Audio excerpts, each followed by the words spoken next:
Hey there, writers, and welcome back to the Well-Storied podcast. I'm Kristen Kieffer, and today we are diving back into the blog archives to cover an article I originally published on November 13th, 2016.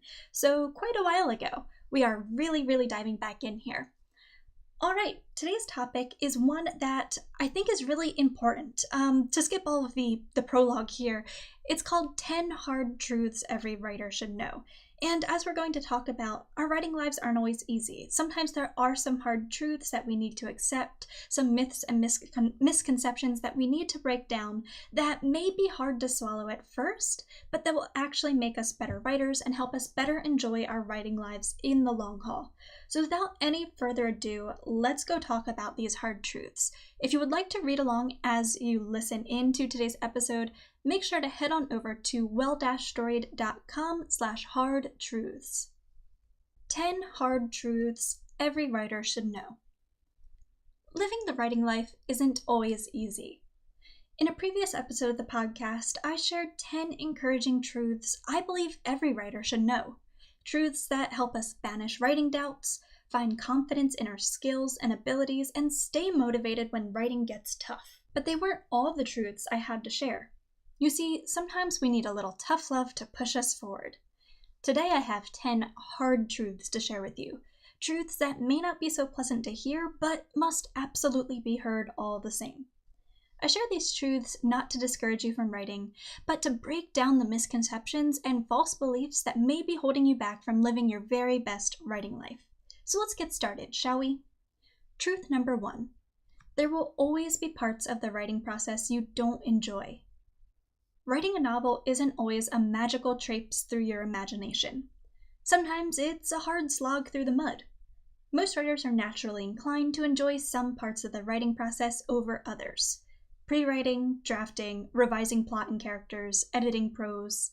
I personally love pre-writing and editing my work, but find the drafting process to be frustrating. This is okay, it's normal, and you can't let your own aversions stop you from completing your work. The only way to a finished novel is through, my friends, even when that work is difficult or unexciting. Truth number 2. Your determination will make or break you as a writer. We've established that writing a novel is difficult, but I don't think this truth can be overstated. Writing is hard work. It's time-consuming, frustrating, and sometimes even exhausting. When you're in the thick of trudging through pesky writing issues, it's easy for new and exciting ideas to catch your eye, but you cannot indulge them. If you tuck one work in progress into a dusty drawer, believing your next project will be the magical idea that saves the day, you will never finish a novel. There will come times when you'll need to set a project aside, but doing so simply because the writing got tough is a sure way to set yourself up for ongoing disappointment. On to truth number 3. Writing a novel may not be right for you. If you're writing, you're a writer. No doubt about it. But there's more than one way to tell a story or indulge in a love of language. Of all forms of creative writing, novelists tend to find the most commercial success. Because of this, many writers gravitate toward writing and selling novels, even if they'd rather be writing poetry, short stories, flash fiction, or plays. Don't fall into this trap, writers. Write first and foremost for yourself. What good is commercial success if you're unhappy in your work, after all? Build a writing life you love by creating work that feeds your soul, no matter its marketability. Truth number 4. An understanding of story structure is vital to crafting engaging work. I've met many writers who shy away from story structure simply because they prefer to discovery draft rather than outline their work. In most cases, this is kind of a recipe for disaster. Story structure isn't a tool belonging only in the arsenal of writers who love to pre-write and plan.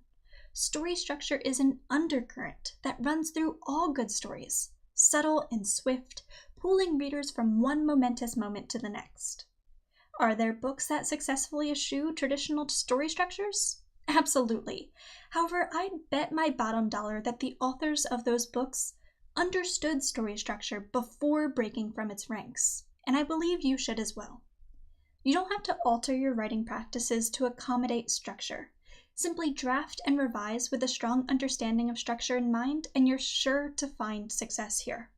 For more information on structure, I do have a blog series linked in today's transcript at well-storied.com/hardtruths. On to truth number 5 we go. Writing is paradoxical. Strong story structure gives your work a foundation on which to stand, yet so much of story structure feels like magic. Fictional as they may be, our characters often take on lives of their own, just as we as writers are both relentless daydreamers and kind of studious hard workers. All in all, writing is a nebulous, paradoxical process that often seems just as much out of our control as it does within.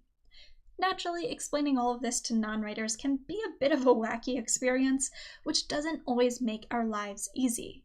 And this brings us to our next truth. Truth number 6. There will always be those who won't understand or respect you as a writer.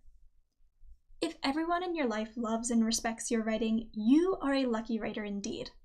Most of us, however, will face some criticism from those who believe our work to be silly, impractical, or otherwise a waste of time. You're not alone, writer. In some cases, you may be able to explain why it is you love to write, but don't hold your breath. No matter how much you crave their acceptance, if a friend, family member, coworker, or acquaintance just doesn't get it, you can't force them to understand.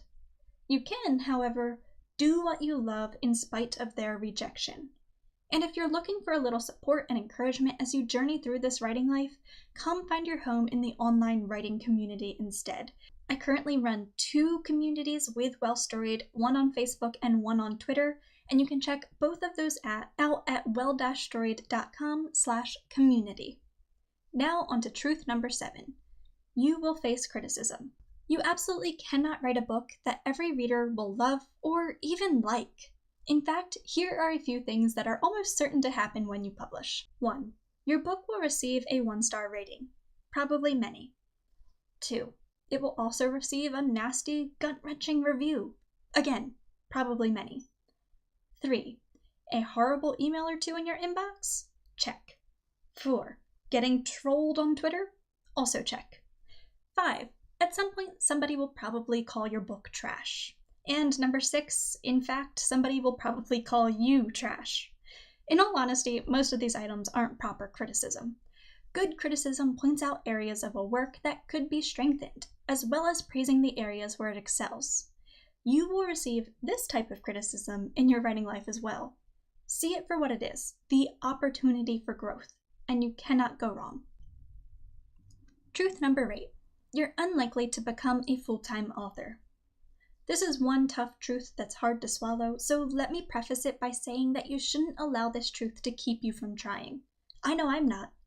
The fact of the matter remains, however, that forging a full-time career as a writer is extremely difficult, especially if you're planning to publish traditionally.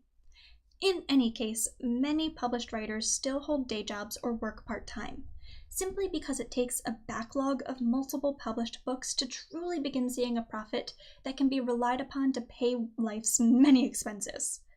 There are certainly ways to supplement your fiction income outside of the traditional marketplace. I am living proof of that. But truly working full-time as an author is a career that takes years of hard work, dedication, and, in many cases, sheer luck to achieve. So be ready to buckle in for the long haul. Truth number 9.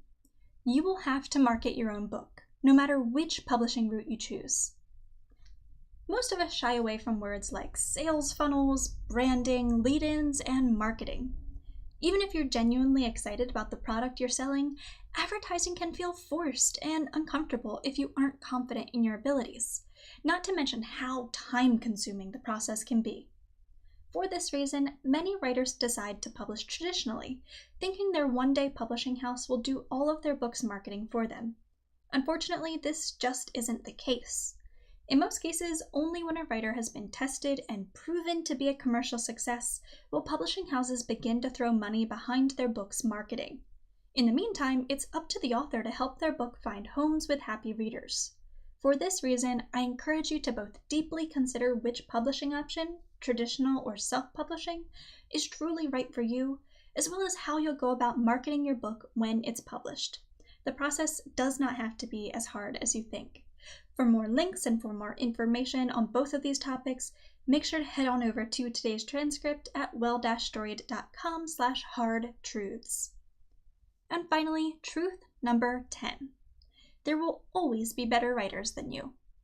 Better writers, better stories, better careers. There will always be someone who seems to be excelling in ways that you are not. The good news is that you don't need to be the best writer in the world to truly enjoy your writing life. You can write the stories you want to write, share them with readers who love them just as much as you do, and become a better writer with every book you publish. If that's not writing success, I don't know what is. So work hard, writer. It's okay to admire or even study other authors' work. Just don't get so caught up in the rat race that you allow yourself to doubt your story's worth. Writing can be a lifelong, joyous experience if you just accept its hard truths, rest assured in your passion, and keep on writing.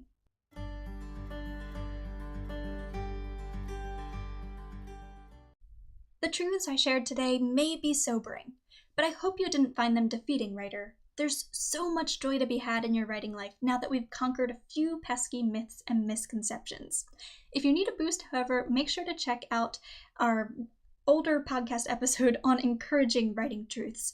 I will try my best to remember to leave that link for you in today's episode description because I forget the exact number of the podcast episode.